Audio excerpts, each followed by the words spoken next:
kita kembali lagi di Special Talk Show bersama KPID NTT membahas soal literasi media bagi masyarakat di Kota Kupang.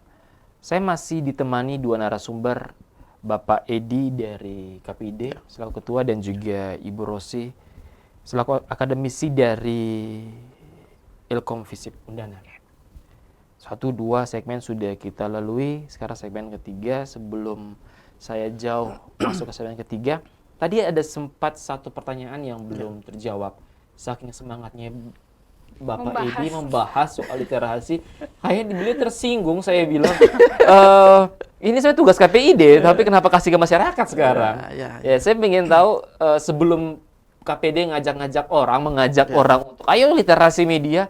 Sejauh mana sih KPID sudah melakukan literasi media ini sendiri? Atau jalan di tempat, Pak? Siap. Baik, terima kasih Mas Yudi. KPID itu fungsinya itu adalah mewadahi aspirasi masyarakat, ya. Kepentingan, kenyamanan, dan kebutuhan publik masyarakat itu akan penyiaran.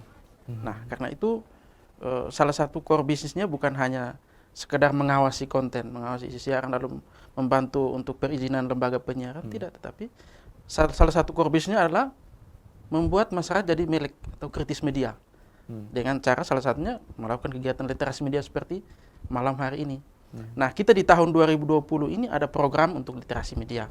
Kemarin di awal tahun, sejak Maret sampai Juni itu kita work from home. Ya, praktis kegiatan-kegiatan yang awalnya kita rencanakan sejak 2019 itu tatap muka. Dia harus berubah. Nah, kita waktu itu sempat kelabakan untuk mencari format yang tepat. Tapi ketika berakhirnya work from home, ya, kerja dari rumah itu, kita menemukan format untuk bagaimana literasi media itu tetap jalan. Ya, selain kita sebagai pribadi dengan berbagai cara untuk tampil sebagai kelompok pencerah, ya, memberikan pencerahan kepada masyarakat bahwa kita harus punya kemampuan untuk mengakses, menganalisis dan mengevaluasi media.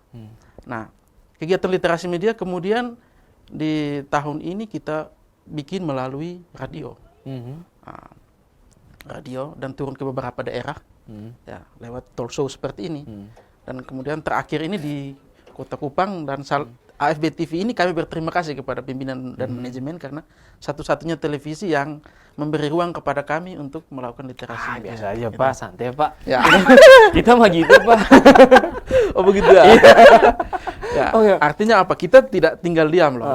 Dengan kondisi pandemi ini kita tetap literasi tetap jalan. Kita literasi tetap jalan, kegiatan-kegiatan lain juga tetap jalan. Sambil kita ingatkan untuk AFB TV juga tetap menerapkan protokol penanganan dan pencegahan COVID-19. Itu yang kayak teori aja gitu. Ya. Bukti nyatanya di mana, Pak, gitu. Saya pengen tahu gitu. Masyarakat juga pengen tahu. Ada yang dilaporkan tidak sekarang? Sudah ada yang lapor dan apa tindakan dari KPID? Itu kan tadi penjabaran apa yang dibuat KPID, terus ada gaungnya juga literasi.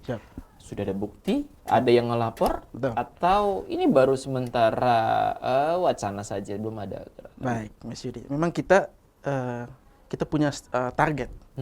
Target kita adalah ketika semakin banyak pengaduan, kita jangan merasa bahwa ini karena lembaga penyiaran lebih banyak melakukan pelanggaran. Bukan, tapi karena banyak masyarakat semakin kritis. Gitu. Jadi kita berupaya sampai pada tingkat pembentukan kelompok-kelompok kritis media. Masyarakat sudah dibentuk sekarang? Ya, ada. Periode kemarin ada yang dibentuk di Kota Kupang. Ada, ini senior kita ini loh.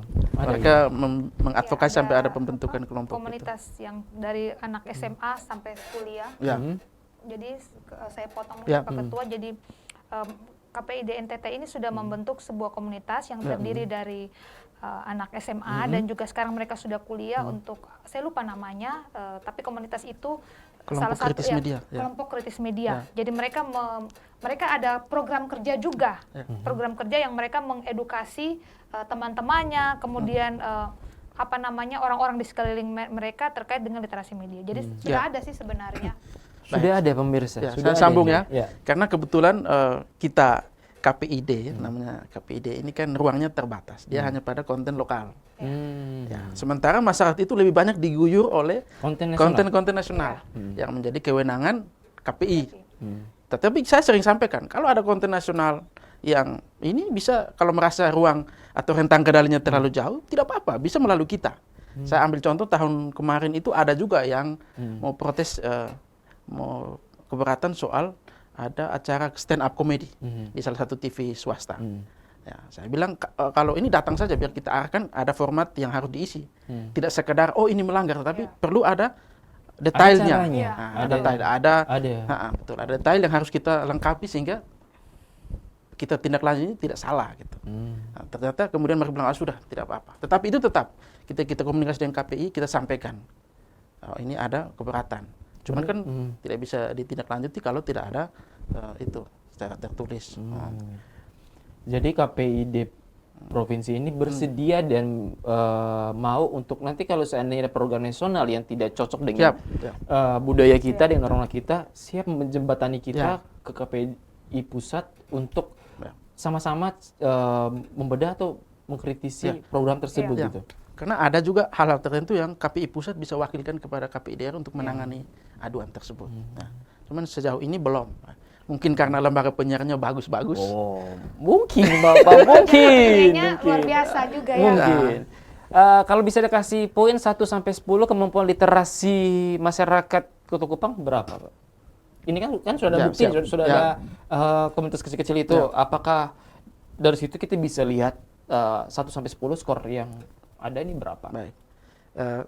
Minta maaf ya, saya Mas Yudi, pemirsa, saya jujur ya tidak mau masuk dalam skor itu. Karena jujur banyak faktor yang mempengaruhi. Oh, cara aman apakah ini, memang orang itu menonton siaran itu kemudian merasa bahwa ini tidak benar, dia sudah tahu bahwa ini harus dilaporkan, ya. Ataukah memang bisa saja dia tidak pusing dengan siaran televisi atau di radio. Nah, tetapi saya mau bilang bahwa data kita survei KPID 2019 itu remaja kita itu sekitar 80% itu menonton. Ya. Tetapi mereka menontonnya apa? Menonton sinetron dan hiburan lainnya. Nah, yang sejauh artinya apa? Ketika kita bicara soal literasi media, mereka sudah harus tahu konten apa yang harus dinonton. Tapi ternyata mereka tonton itu. Nah, kita berharap kenapa ini ada kemudian literasi media ini penting? Kita berharap anak-anak kita itu dibimbing oleh orang tuanya agar tahu betul bahwa yang ditayangkan oleh media itu adalah realitas yang tersunting, bukan realitas sebenarnya. Yang kedua, bahwa dampak negatif itu sangat besar. Ya, semakin banyak yang sadar bahwa dampak negatif dari konsumsi media itu sangat besar. Ya. Yang terakhir, kita ingin agar dengan literasi media itu masyarakat itu mengambil alih kendali tangan dia untuk memilah dan memilih tayangan yang harus ditonton. Ngomong soal media, ada satu media yang sekarang lagi hype, media sosial, Pak. Siap. Ada media sosial. Media baru ya? Iya, itu udah. Itu media sosial ini ada juga satu pilihan siaran langsung, live streaming. Ya. Apakah KPID juga berwenang untuk mengatur di sini? Apalagi tadi sempat disinggung sama Ibu Rosi, ada orang yang melakukan perekaman orang yang sedang menderita terus dinaikin ke media sosialnya, ke akun videonya gitu. Ini kan juga menjadi sesuatu yang sebenarnya mengkhawatirkan menurut saya. Karena media yang satu ini pelan tapi pasti menguasai setiap kita. Mungkin saya, Ibu Rosi, Pak Edi juga punya lebih dari satu media sosial sekarang. KPID handle juga ke situ. Baik, saya sebelum itu saya mau secara pribadi ya menyampaikan keprihatinan soal bagaimana pola penggunaan medsos kali ini. Pola penggunaan medsos saat ini seperti Facebook, YouTube, Instagram dan media sosial lainnya itu ruang-ruang privasi itu expose betul-betul untuk menjadi konsumsi publik. Padahal hal itu tidak perlu. Iya betul. Nah, ini sangat mengkhawatirkan. Nah, kembali ke yang disampaikan oleh Mas Yudi tadi bahwa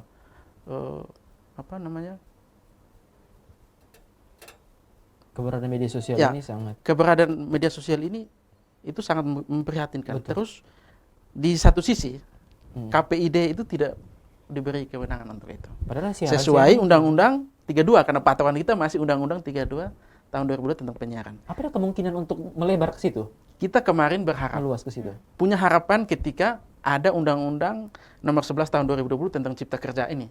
Ada revisi agar kita diberi ruang untuk mengawasi juga.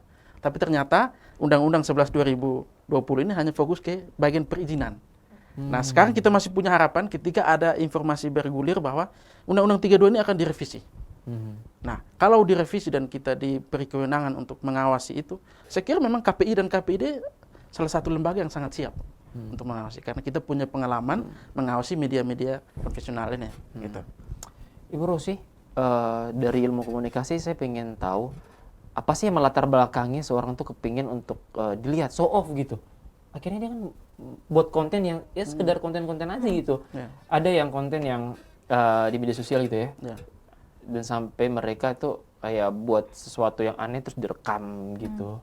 Itu yang tidak masuk akal, akal, masuk akal gitu.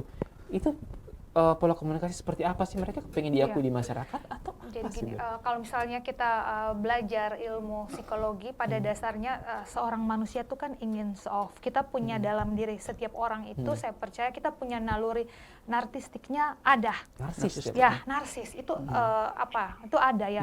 Tinggal bagaimana sebenarnya kita mengelola. Nah, banyak orang yang sebenarnya saya melihat, saya memberi contoh, banyak orang yang misalnya dia di dunia luar, dia terkenal diam, pendiam, dia mungkin jarang berkomunikasi. Tetapi ketika di media sosial, dia malah lebih heboh dan banyak kasus orang seperti itu. Kita lihat, oh orangnya kok diam, orangnya, tapi kenapa? Karena apa? Karena dunia maya ini kan tanpa batas. Iya betul. Tanpa batas. Setiap orang bebas. Ruang-ruang yang harusnya menjadi ranah privasi. Kemudian, nah, kita kan senang ketika ada yang like, ada yang komen, ada yang mengapresiasi. Nah, kita merasa itu kadis simbol-simbol. Nah, saya diperhatikan ya. Nah, saya diperhatikan, sementara di dunia nyata tidak. Nah, karena kan kalau di di dunia maya kan bebas. Dia mau pakai baju apa, dia mau pose seperti apa, paling orang hanya di komen saja. Tapi karena dalam diri kita itu kita senang ketika dipuji, ketika ada yang memperhatikan, kita lupa bahwa kejahatan itu paling banyak dari dunia maya. Makanya kenapa saya selalu bilang ke orang tua yang punya anak, tolong ketika anak Anda mandi dalam kondisi mohon maaf tidak memakai pakaian, jangan diposting. Kita tidak lihat dampaknya sekarang. Orang kejahatan, kemudian ketika misalnya kita pergi berlibur, jangan pernah posting tempat tiket kita mungkin, tempat kita nginap, tempat kita kemana nginap. kita akan pergi selanjutnya. Saya pernah menegur orang yang tinggal di rumah kakak saya, dia memberikan status di Facebook sendirian di rumah. Saya langsung tegur dia, Anda mengundang sendiri pencuri, nih, gitu. Sendiri nih. Padahal maksudnya apa coba? Biar hujan lagi gitu. Umpan. Kan? Karena kejahatan di dunia, kejahatan melalui dunia maya itu sangat membuka peluang. Makanya kemarin kan pernah sempat ada wacana aplikasi. Kita tuh sebenarnya tidak boleh terlalu terbuka di dunia maya, termasuk nama kita, alamat di mana, karena sudah banyak sekali kejahatan. Nah, kita kan semakin di explore, semakin orang banyak like, banyak komen, kita selalu update. Akhirnya bisa kita update tempat tinggal kita, ada teman-teman kita yang lama mungkin tahu gitu. Pikirnya kayak gitu sebenarnya. Padahal kan itu mengumpan. Kemudian kayak misalnya begini, termasuk juga foto. Banyak sekarang kan anak-anak remaja baru pacaran aja fotonya vulgar. Iya, betul. Kita tidak pikir ke depan, misal, karena kan sekarang gini, banyak perusahaan yang ketika menerima karyawan dia akan cek media sosial Anda. Apa yang Anda posting? Karena sebenarnya apa yang Anda posting itu mencerminkan pribadi Anda, siapa Anda. Makanya saya selalu bilang, berhati-hatilah ketika Anda memposting, baca 3.000 kali. Baca berulang kali, ketika sudah pas, post. Begitupun foto Anda. Seperti itu. Pemirsa FB TV, kita sudah selesai di segmen ketiga. Habis ini kita kembali untuk segmen terakhir.